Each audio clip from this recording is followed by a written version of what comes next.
দক্ষিণ চব্বিশ পরগনা জেলার প্রশাসনিক নেতৃত্বদের উপস্থিতিতে অনুষ্ঠিত হলো ডিস্ট্রিক্ট রিভিউ মিটিং। বারুইপুরের জয়হিন্দ অডিটোরিয়ামে আয়োজিত হয় এই বৈঠকের মূল আলোচ্য বিষয় পঞ্চায়েত ও গ্রামীণ উন্নয়ন দপ্তরের কাজের অগ্রগতি এবং ভবিষ্যৎ রূপরেখা।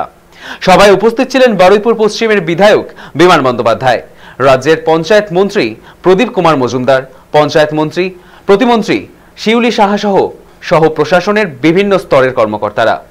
এই বৈঠকে জেলার রাস্তাঘাট, পানীয় জলের ব্যবস্থা, 100 দিনের কাজের বকেয়া অর্থ ও অন্যান্য জনমুখী প্রকল্পের অগ্রগতি নিয়ে বিশদ আলোচনা হয়।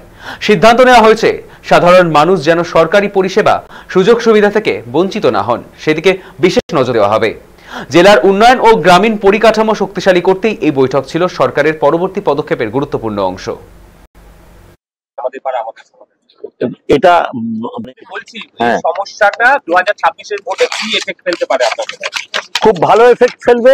খুব পঞ্চায়েত এবং গ্রামোন্নয়ন দপ্তরের রিভিউ মিটিং ছিল, ফলে এসআইআর হচ্ছে, নির্বাচন কমিশন করছে। আমার প্রশ্ন আপনাদের মধ্য দিয়ে, 2024-এর আগে কেন এসআইআর হলো না? আমার ভোটে প্রধানমন্ত্রী নির্বাচিত হয়েছেন, তিনি বৈধ, আর আজকের 25-এ এসে যাকে অবৈধ করবেন তার ভোটটা নিয়েই তো 2024-এ নির্বাচন হয়েছে, পার্লামেন্ট ইলেকশন হয়েছেন, তিনি প্রধানমন্ত্রী হয়েছেন। কোথাও এটা তো ভীষণ আপত্তিজনক।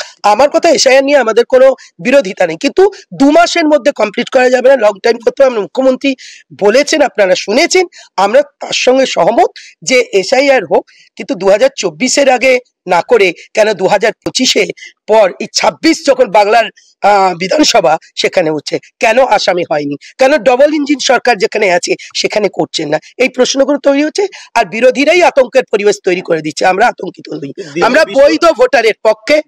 একটাও বৈধ ভোটারের নাম কাটলে আমরা রাস্তায়। আমাদের আধিকারিকরা বিভিন্ন প্রতিকূলতার কথা তুলে ধরেছেন, সেগুলো আমরা অনেক ক্ষেত্রে কিছু হয়তো কমিউনিকেশনের গ্যাপ ছিল, সেগুলো পরিষ্কার করে দেওয়া হয়েছে। যেগুলো আমাদের আলোচনা করে বা অন্য সংস্থা যেমন ব্যাংকের সঙ্গে যেসব সমস্যা, সেই ব্যাংকের সঙ্গে কথা বলতে হবে, আমরা অলরেডি ফোনে জানিয়ে দিয়েছি তাদের ডেকে নিতে।